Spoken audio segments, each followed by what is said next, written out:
Uno momento, por favor. Quick sound check, Jeanne. Hello, how are you?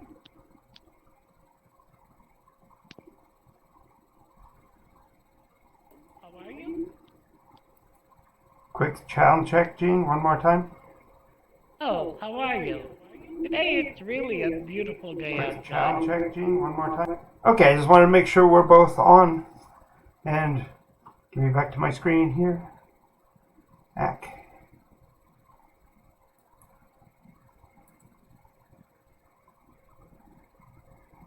Where am I? Where am I? Who am I? What am I? I don't know.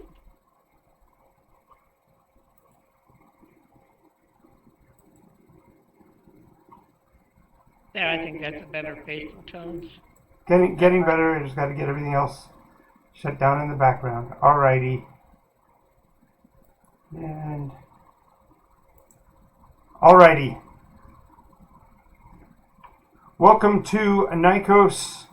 Oh no, I gotta fix something here. Ack. Okay. There we go. Welcome to NycosRPG. This is Creative Differences. I am Jonathan Albin, the host, and each of these episodes we speak with creators, designers, players, everybody that has any creative influence in their lives, and we go over some of the questions that I've come up with for helping the rest of us kind of understand what the heck is going on. So anyway, this show is brought to you by our whoa, get out of the way. So many things open up on their own. One more second. Ack.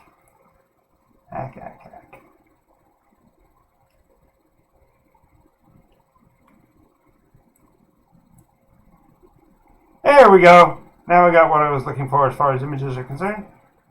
So we are going to be speaking today with a young lady who has just a couple of months of role-play experience. You know, we always like to talk to the novices in the game with, you know, their fresh approach and things like that. Okay, I can't even keep a straight face saying it.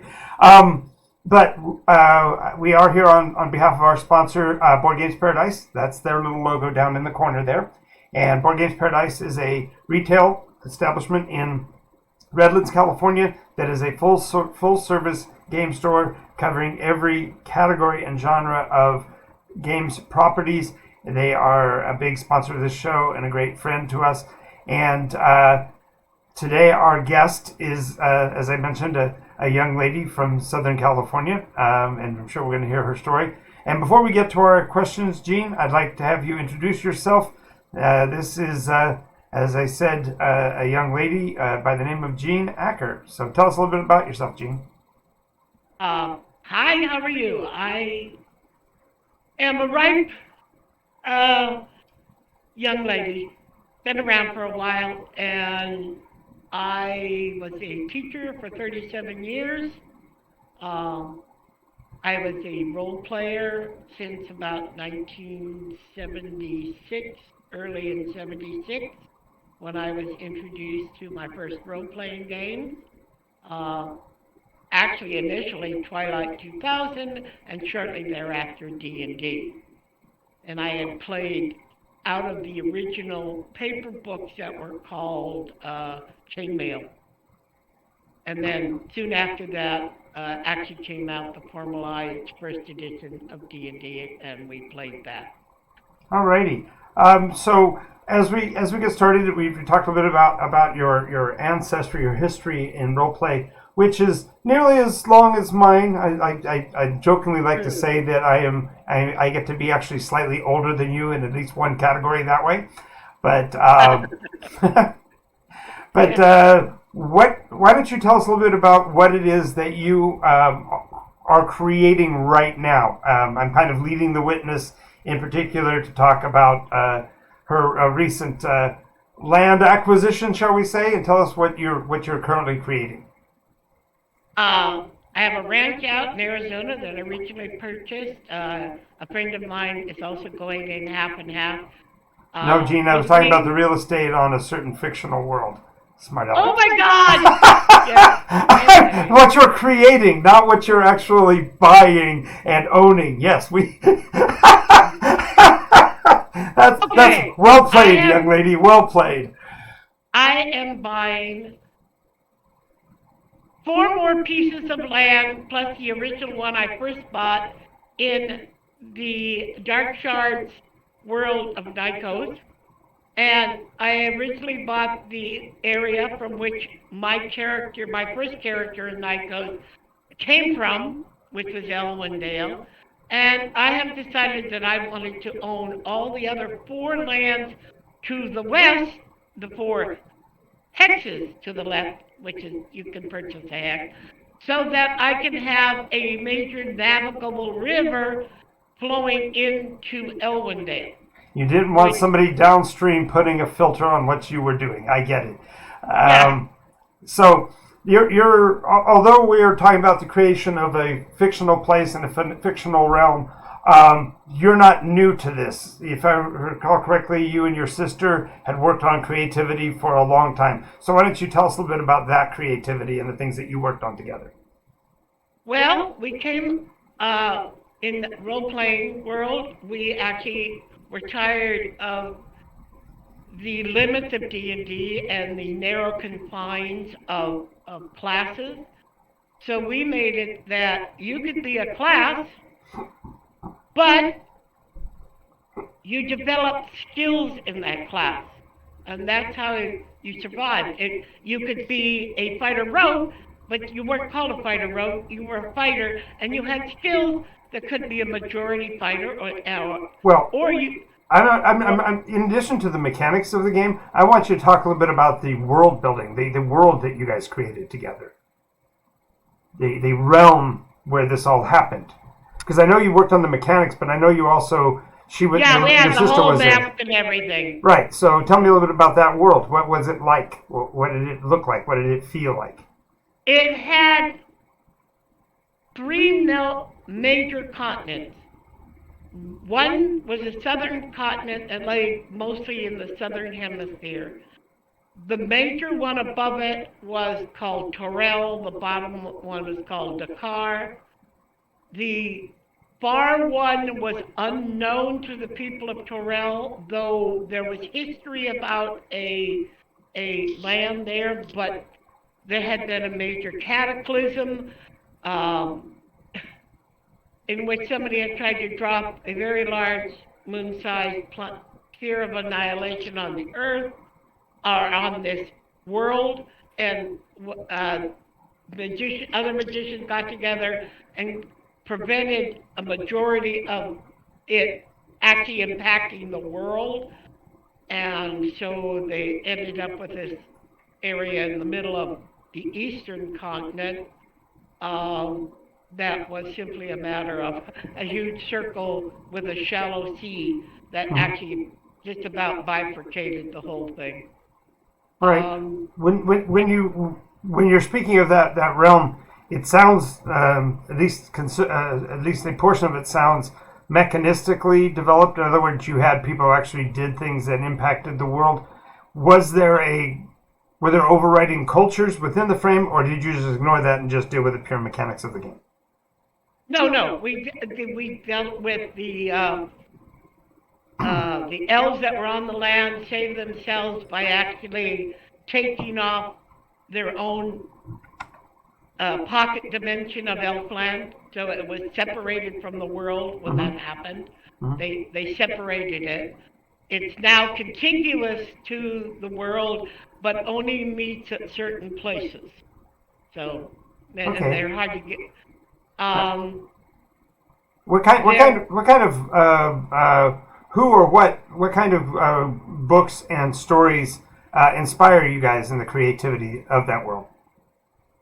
What kind of influence do you think was played? quite obviously. I know what we both read. So we read Tolkien, and we were very much into D&D and the D&D world, but we also did RuneQuest and Traveler, and in fact, this planet has been interdicted by the spatial races because technology doesn't work on it. And if you get a spaceship and you went down to the spaceship would remain. Yes. The, whatever made it go stopped making it go. That's So fair. it was interdicted. So there were space races out there, but they just couldn't get down to this planet. Okay. When you are looking back to the development of this property, you're talking about this village of Elwindale and the river that feeds into it. What do you define to be your creative processes in developing that? What do you go through to define that process? Um, Geography first. There has to be a geography that makes it make sense uh, to the world with maybe a few additions, but are geographically uh, possible, which is there was volcanic action in the area that put up a what they call a wall of basalt where it come up from the ground and into a crack, and then later on the other forces uh, wore away the lesser Sure. material that was around it, Sure. and so that one stands as a barrier wall. Um, it's what I put made to created to make a safe harbor out in the Tween Sea, which is a narrow sea that is between what was once two continents, which is now actually three continents, which were now one continent because of cataclysmic things that happened in Nycos. Sure. Sure. Um, what do you think sets your creativity apart from others? What makes your story building unique to you? I try to make it as real as possible in a fantasy world. In other words, believable. Sharp mountains don't exist without ranges of mountains around them, That's fair. unless That's it's fair. a volcano. Sure. Water flows downhill. Oh, so you follow Uh, like the physical laws. Imagine that. yeah, and I was very much that sort of person anyway. I was backing up. I shouldn't back up. Yeah, you're fine. Um, You're fine. yes. In other words, as you make it a believable world, that water flows downhill, that people need water to cutting through mountains so they have a path to go along, Sure. which is why I wanted the river there.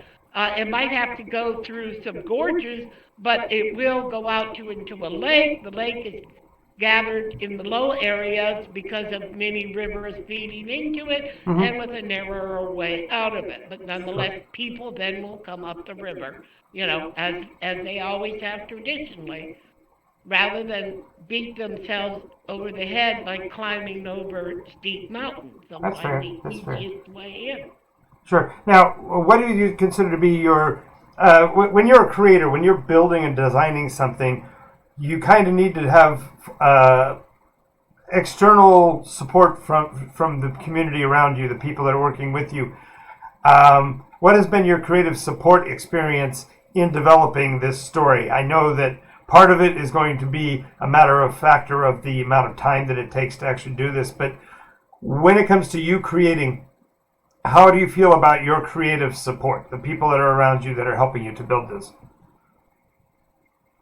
Well, I had a twin sister, and that was my support when we were younger and older, and we would bounce things off each other until we were happy with what went on, and allow each of us to kind of like input Hmm. and either go yes or no, and that will work or that won't work, or that might be possible. Let's see where it will work. Um, Nowadays, it's with other role playing friends and people I'm with that that appreciate the same fantasy world genre or even science fiction world genre. Um, to share ideas with and say, okay, what was wrong with this scene? How can we make it better? And what will make it better? What will Sure. we do to make this work a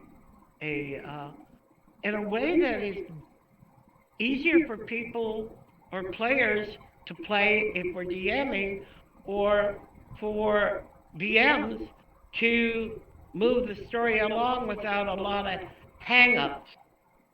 Now I'm gonna divert from this course just a bit because I know that you happen to be extremely creative in another area that we haven't even talked about yet, and that is I know that you are pretty much a primary authority on medieval cooking and Renaissance cooking and things like that. And so I want to ask you, when it comes to say designing a specific, let's say medieval era meal, what kind of time does it take to create the concept behind one of those, and how long does it take to prep one of those in advance? Days, weeks, that's just pulling out recipes.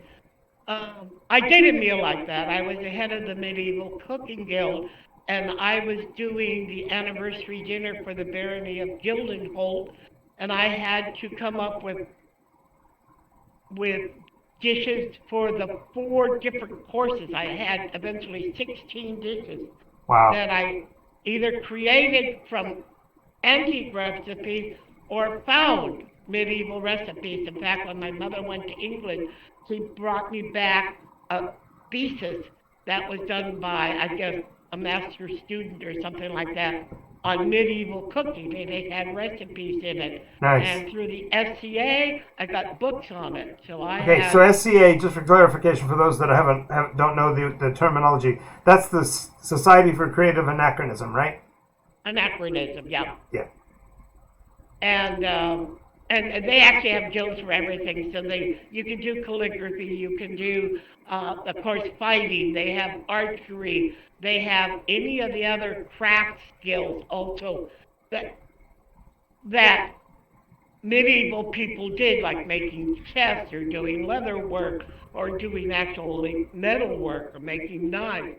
So, just given the breadth of all the possibilities, if you had to list, say, your top 10 creative outlets, what would be that top 10? But let's make it top 5 because it's a lot to try to remember all at once. Okay, art is first. Okay, art. And And like what kind of art? I have, Photography, painting, drawing. okay, I have done in my lifetime painting, which I very much enjoy. I have done ceramic and actually made pieces. I have done stained glass, made my own stained glass. I have done leather work. I've done woodwork. I have carved solid pieces of wood into like bowls using the old hammer and chisel, way of doing it, sandpaper.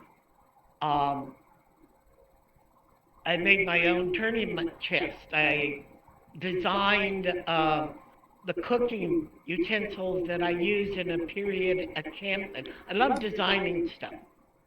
Okay, and then if I can't create it, if I can create it, I enjoy creating it. If I can't, then I find someone who can.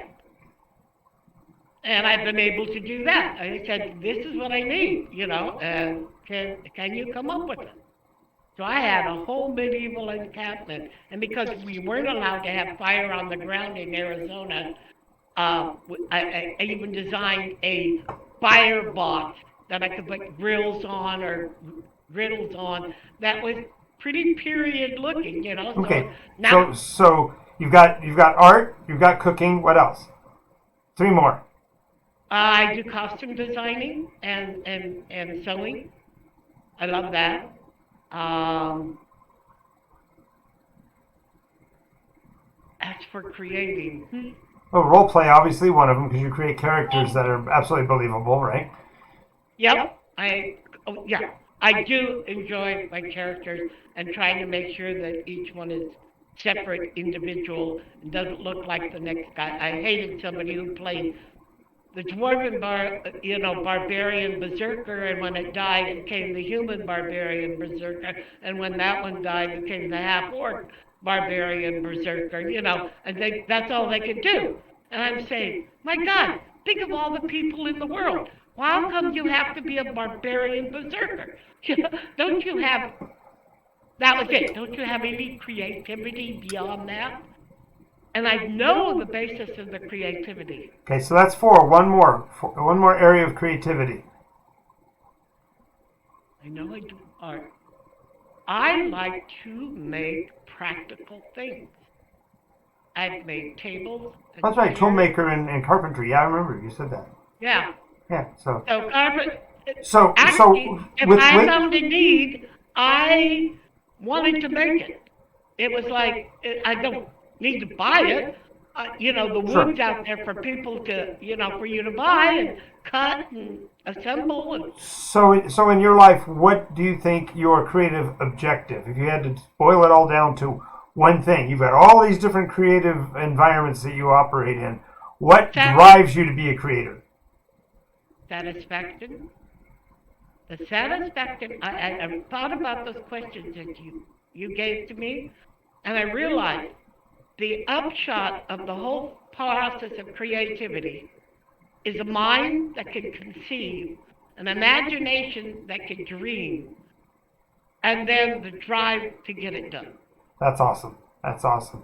Now, what when you're just in a default state in your life, I know that number one, you're never in a default state. You're always on the go. I mean, you are like I said, just slightly younger than I am. So you've got a life of experience. What is your motivation? What causes you to spontaneously start to create something?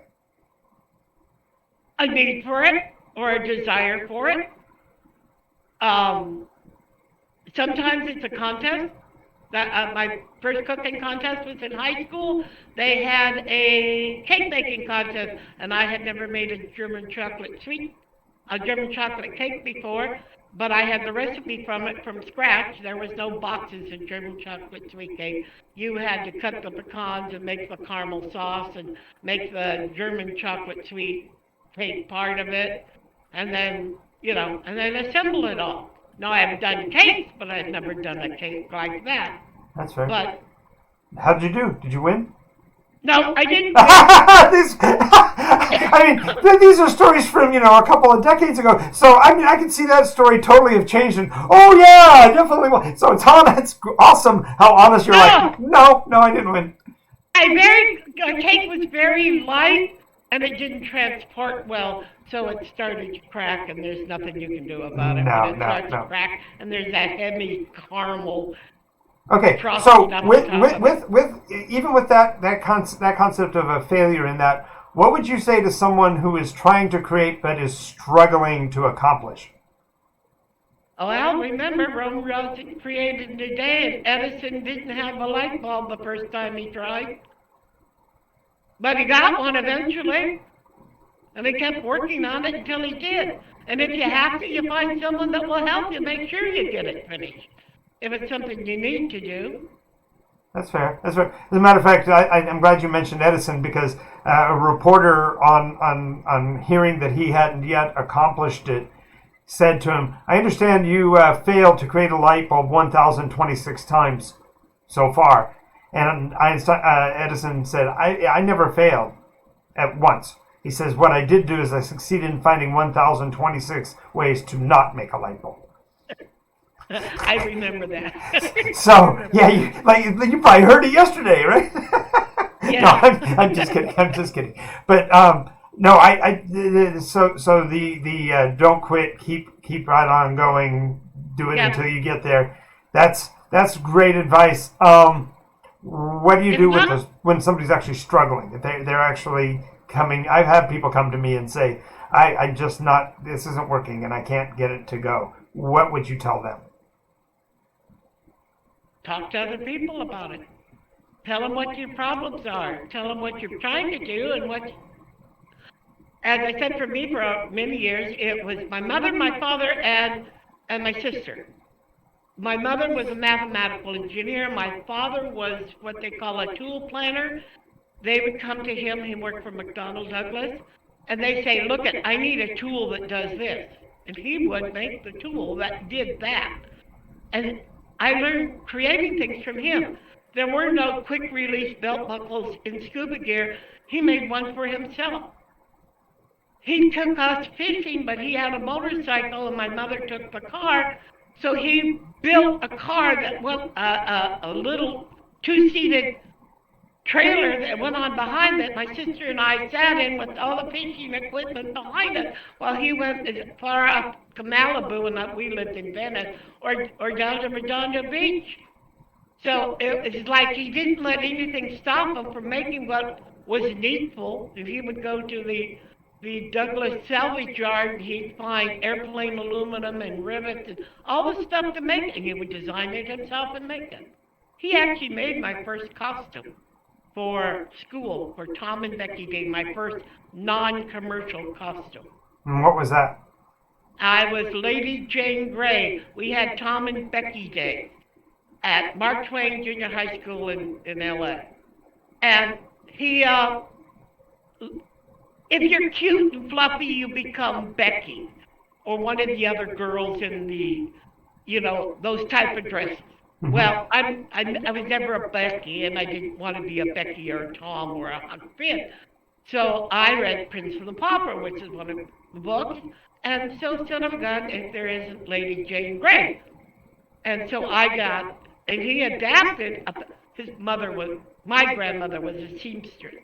But God knows how he learned all the sewing from it, because anyway, he took the pattern, helped adapt it to to that style of dress, and even made a hat from a picture. Do you have a picture of that costume?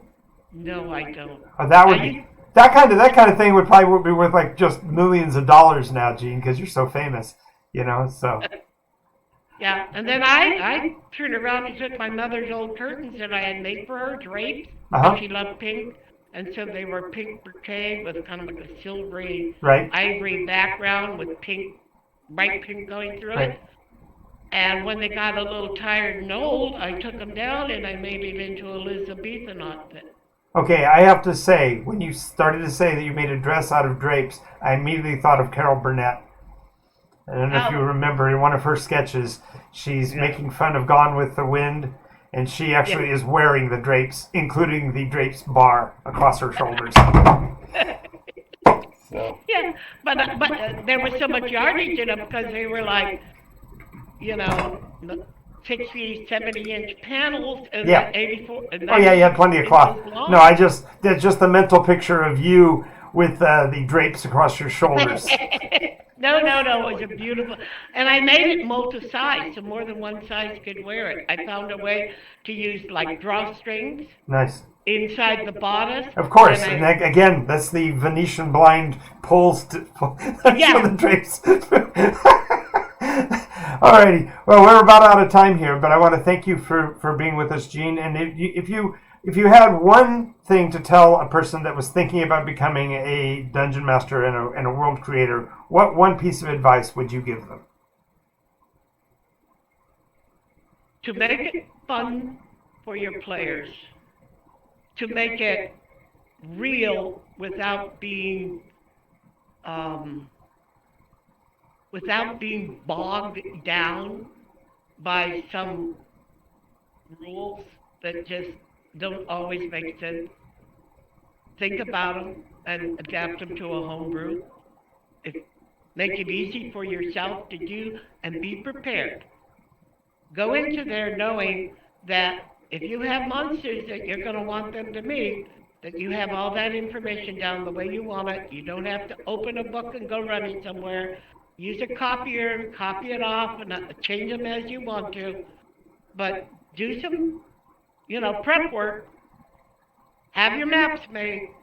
The easiest thing I ever did is got a piece of plastic.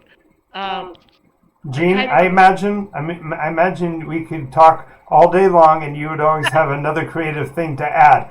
But I just asked the one question, so we were running out of time already. So I hate to be the one to cut you off, but We will. I'm Okay. certain we will have you back on the show at some point in the future to cover the other subjects. But thank you very much for your time. Thanks to our sponsor, Board Games Paradise. Remember, they're in Redlands, California. One thing to mention: Jeanne is one of the players in my live game on Monday nights, and we invite anybody that watches the show if you're in the Southern California area.